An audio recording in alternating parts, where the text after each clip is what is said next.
Hello and welcome to the beginning of another Pro Tour weekend. I'm usually very excited about these, and I am very excited for this Pro Tour weekend as usual, but the recent metagame breakdown should be talked about. And yeah, so let's get to it.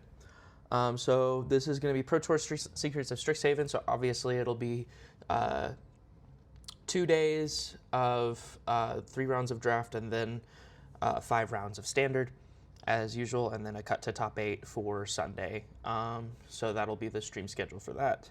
I'm very excited to tune into that starting tomorrow. And here's our metagame breakdown.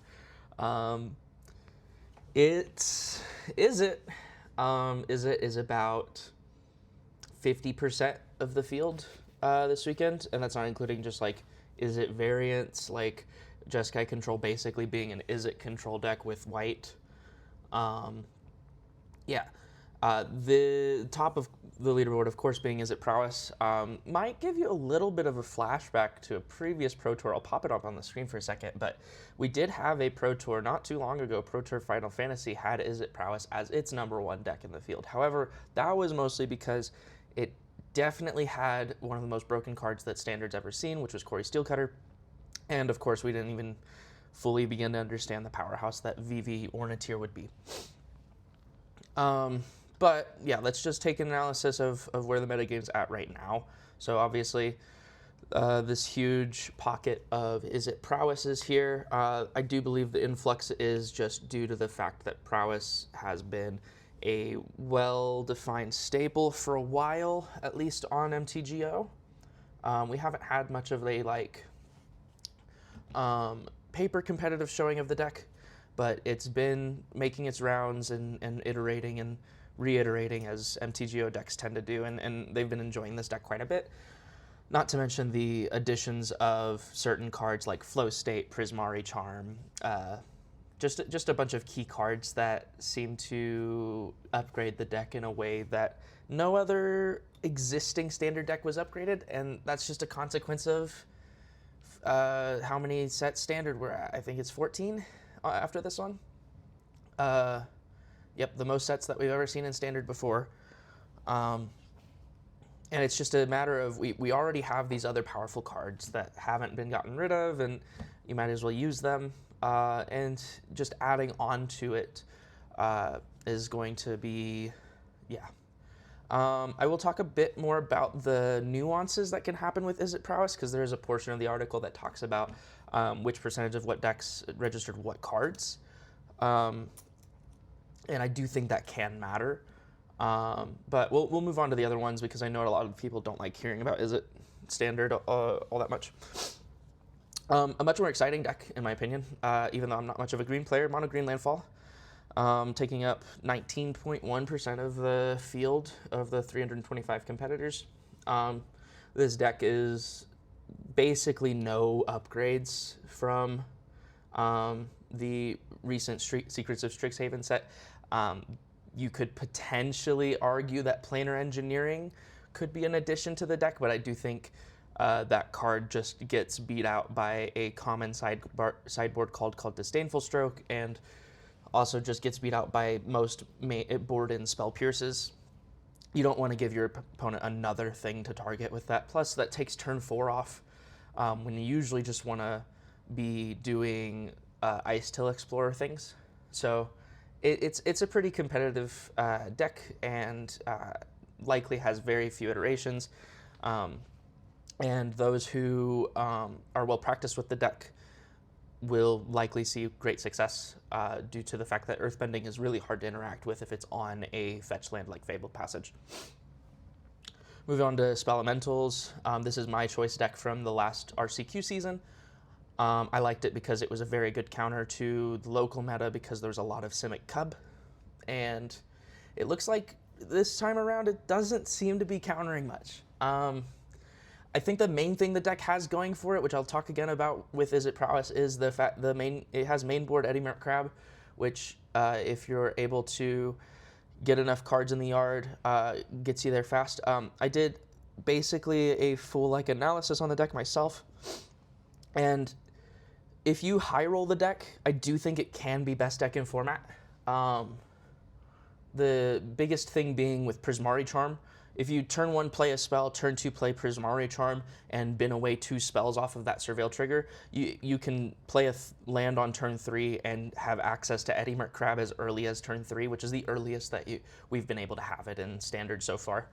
So I do think that's one thing that the deck has going for it, and I hope to see lots of copies of Prismari Charm in Spelementals because of that. How often the deck's going to be able to actually perform that is up in the air.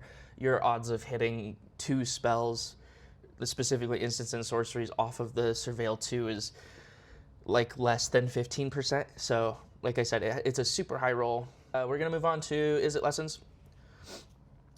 Staple deck from the World Championships basically has almost no changes. They are adding Flow State because if the deck is already going to synergize with having instants and sorceries in the graveyard, you might as well try to play around the best card draw spell in the game now. Basically no other changes to the deck. I did see a lot of online lists maybe toying with the fact of just like ditching the Monument plan. I do believe that's incorrect. So we'll see. Move on to Azorius Momo is the next one. This is an upgrade to a previously mono white, or you would sometimes see it as Boros Momo decks. A much more aggressive shell would be the Boros one, where you're playing like Lightning Helix and Nova Hellkite as your only red cards, and then maybe Burst Lightning. But the rest of it's still basically the same game plan. You want to hit that turn 1 Momo or Springleaf Drum, and then start doing things with your Warp, your Hylia. The common one used to be Starfield Shepherd, would fetch for a Nurturing Pixie, and then you'd tap the Starfield Shepherd to play the Nurturing Pixie, bouncing it back to your hand. Off of a Springleaf Drum, or if you had a Momo out, you could just do that off of 2 lands. The reason blue is the addition for the deck now is Quantum Riddler, of course, being a staple card for that deck. You can warp that in for just a blue now, and you were still able to do that before. But the main reason is that Sky Coach Pilot card. Being able to instant speed flicker something has been proven really strong in other formats with cards like Ephemerate. But in this deck, it's a bit slower, so it is on standard curve. But Momo does reduce the cost of the Sky Coach Pilot, so that means you can, on turn 3, once you've already set up a decent board, hold up 3, and now your opponent doesn't know if it's Aang, if it's Sky Coach Pilot. They have to play around all these things that potentially disrupt your opponent's plan. And yeah, so this time I think the Azorius Momo deck is going to be a bit better than previous Momo iterations. And then moving on to the deck that I wanted to originally play at the RC when I saw certain cards be announced, Jeskai Control. I do think that it got a bunch of upgrades. I don't think it's well slated. Jeskai Control has never had a good matchup into Prowess or Landfall, and those are the top 2 decks. So I wish those players the best of luck. The 2 big cards that I saw that were the biggest upgrades originally were Flashback and Erode. Erode, of course, being the much more mana-efficient way to be able to deal with your opponent's creatures than Get Lost. And then, of course, Flashback just being a way to make your graveyard a toolbox. If you can turn 2 No More Lies and then turn 3 Flashback No More Lies, that's just incredible tempo for a control deck. And on top of that, some of the lists are including that Resonating Loot. I did see that it's not likely all of the lists. I do think that card could be a bait card for the deck, but it does mean you get your Jeskai Revelation out potentially 2 turns earlier than you were supposed to. Moving on to Celestia Landfall. Again, that's not going to be much different from your mono green landfall. It's just going to be running a few extra white sources, probably some planes, since you are still getting your landfall from your fetch cards. It does allow you to play something called Erode, which not only is a good late game way to be able to deal with your opponent's stuff and gives landfall interaction, which is something that the deck was missing, but it also lets you hit your own creatures, maybe your own Earthbent basics, to then fetch for another basic, and then that other basic that you just killed will re-enter. So it's kind of like a 1 mana way to make any Earthbent land a fetch land. We'll see how well it does. I do think mono green will likely be a bit more consistent, just due to the fact that they can overrun the board a little bit faster and not have to rely on running a suite of basics. It just has to run forests. Next, we're moving on to what I consider probably the most interesting, and I hope it does really well, deck from the Pro Tour is going to be Izzet Maestro. This card, I like the Molten Core Maestro a lot. I do think Izzet Prowess players are missing out by not putting it in their deck. But the big reason it's being played in this deck is it causes an infinite combo if you have Molten Core Maestro out and it's at least a 4/4. I guess at least a 3/3 because Sorceress Schemes gives you red mana back. If it's at least a 3/3 and you have 2 Sorceress Schemes in your graveyard, you can cast Sorceress Schemes with flashback, targeting the other schemes. You'll get mana back from Maestro and some mana from the schemes, and then the Sorcerer's Schemes will go to exile and then put the other one to your hand. Then you can have that second one that's in your hand, target the one in exile, and you'll loop those back and forth into your hand over and over again until Molten Core Maestro is ginormous, and then you swing in with Molten Core Maestro. As far as the actual deck lists, we're not sure what the list is running. The article hints at it using stuff like Tablet of Discovery and Resonating Loot as ways to accelerate the combo. So I do hope those blue players have a Null, or the Izzet players have a Braid in their decks to be able to deal with this combo, because otherwise they are just going to lose to infinite power Molten Core Maestro. I'm very excited to see what this deck can do, and I really, really want it to be the best deck in the format. This is a combo deck that, dreams are made out of. Moving on, Azorius Tempo.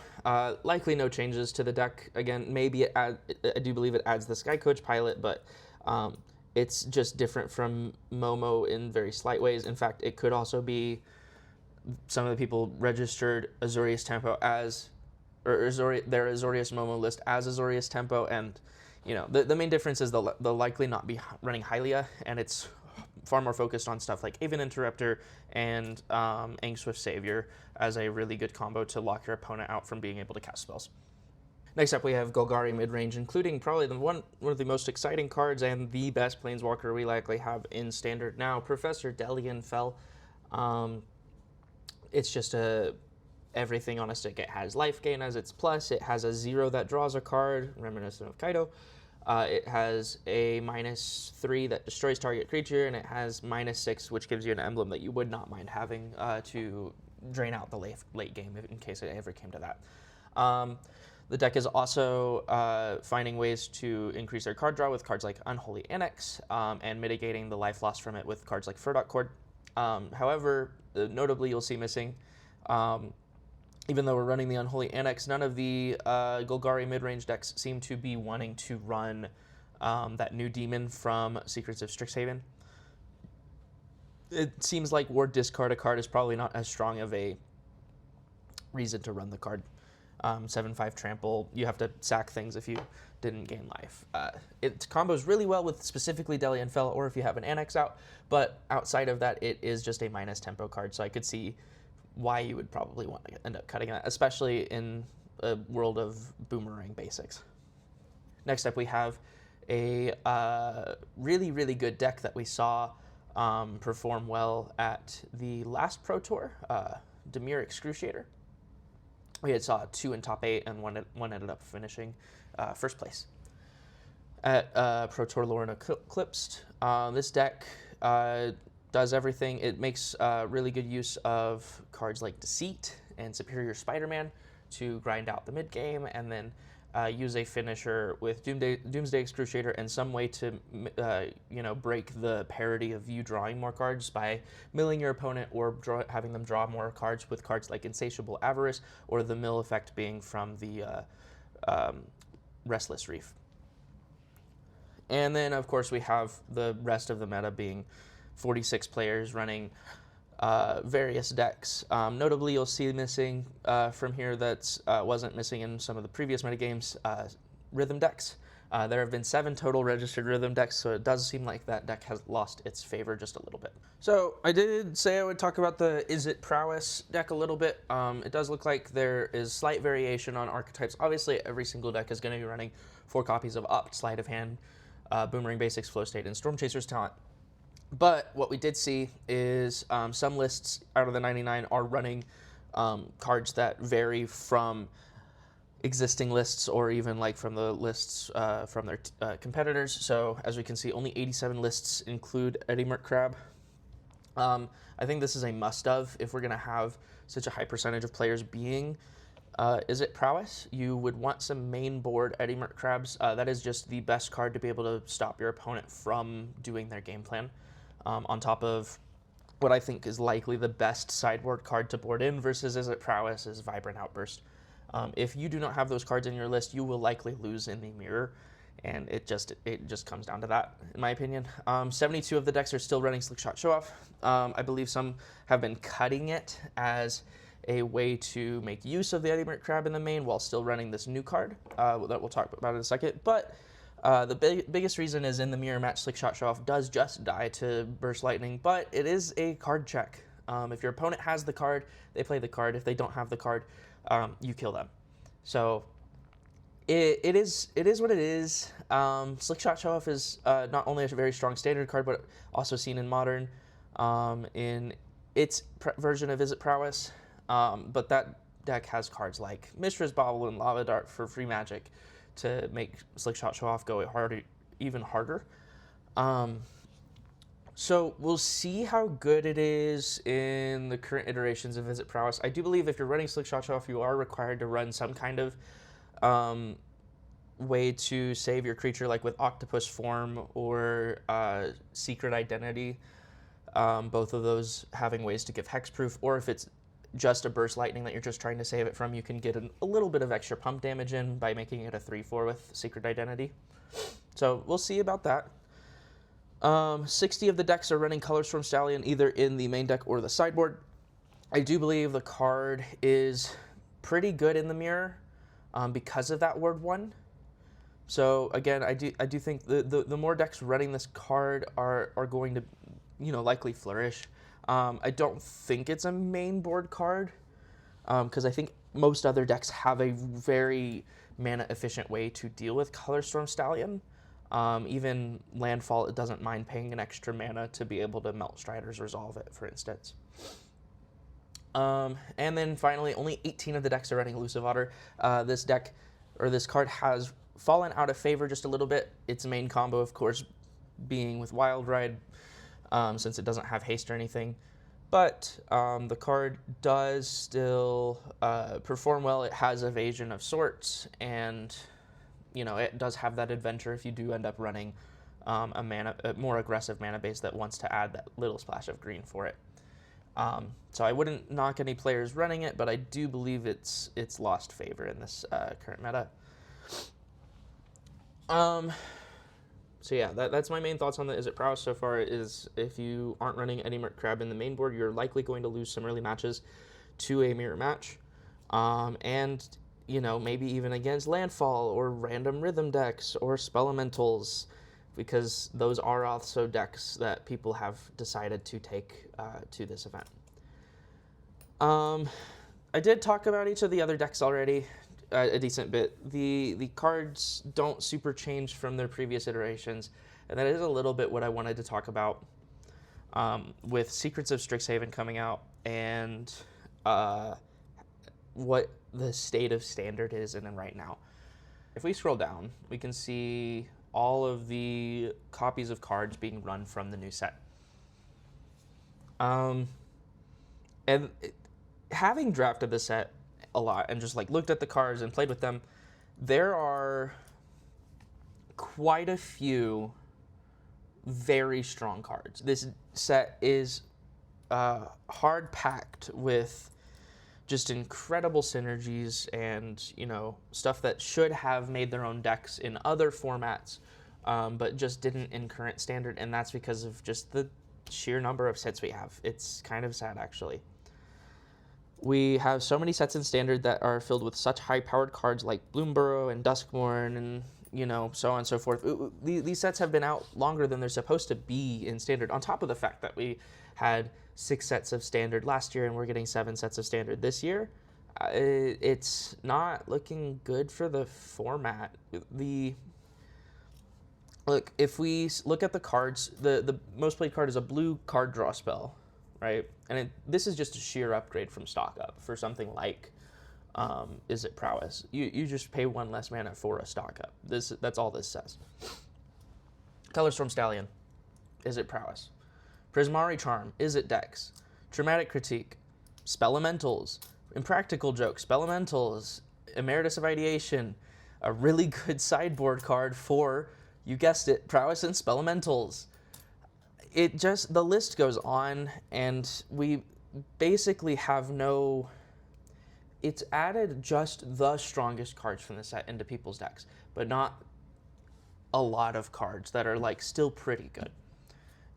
Another example would be like, not very many people are registering Ortsov. The Ortsov mana base is incredible. The Silver Quill cards are really strong and have insane synergies, and they're just not seeing play in current Standard because it can't keep up with Izzet. And it's mostly because of how large Standard is right now. Red being the most efficient way to kill your opponent, and blue being the most efficient way to draw cards and manage the board. It's an unmatchable combination right now, unfortunately. How does that get fixed? I hope in the future they just don't do what they've just done, is all. If they're going to do as many sets as they want in the year, that's fine. It needs to be 2-year rotation if we're going to have 6 to 7 sets in a year. I don't mind the speed of how fast we get these cards. I just care about how little it seems to matter when we get these incredible cards and we're just not able to play with them because they can't keep up. So that's my thoughts on the Pro Tour. I'm very excited. I do enjoy high-level Magic play, regardless of how messy the format can be. But, you know, it is what it is. We'll get through it. And, yeah. I guess the last thing I'll talk about is what I think should be banned. There's a ban announcement scheduled for our June 3rd. So that'll be after this Pro Tour and after 2 RCs. I will be going to the one in Cincinnati and likely be registering Izzet prowess. Who'd have guessed? What do I think should be banned? I do think they need to get rid of Storm Chaser's talent. That's just an easy one. I know Bloomburrow rotates in 6 months from that ban announcement, 6 to 7 months, because it rotates whenever the first set comes out next year is. Storm Chaser's talent was not banned back when Pixies was a major threat, and they banned the other Pixie cards with This Town Ain't Big Enough and Hopeless Nightmare being the biggest hits. Not hitting Storm Chaser's talent, but knowing Boomerang Basics was in the near future is a hard miss. And yeah, that's just unfortunate. I do think the card carries the deck. If you find your Storm Chaser's talents and your opponent doesn't, you're more likely to win, even in the mirror, where the crabs are a little bit more important. But generally speaking, if that card was banned, we would likely see more Izzet Lessons and Spelementals and Landfall as the only decks playable. I still think Izzet would obviously be playable because only one of them is genuinely running 4 copies of Storm Chaser's talent, but we'll see. It depends on the results of, conversion rates tomorrow and top 8 on Sunday. But like I said, most excited about Izzet Maestro, which is still saying a lot because, of course, it's just another Izzet deck. I do believe it's mostly running blue as just a way to play loot. So it is mostly just a red combo deck. So I'm very excited to see that. And yeah, I'll be sure to come back when the Pro Tour is over to do an analysis on conversion rates and conversions to top 8, and maybe a few key plays that I wanted to look at from the top 8. So thanks for watching, and stay tuned for more.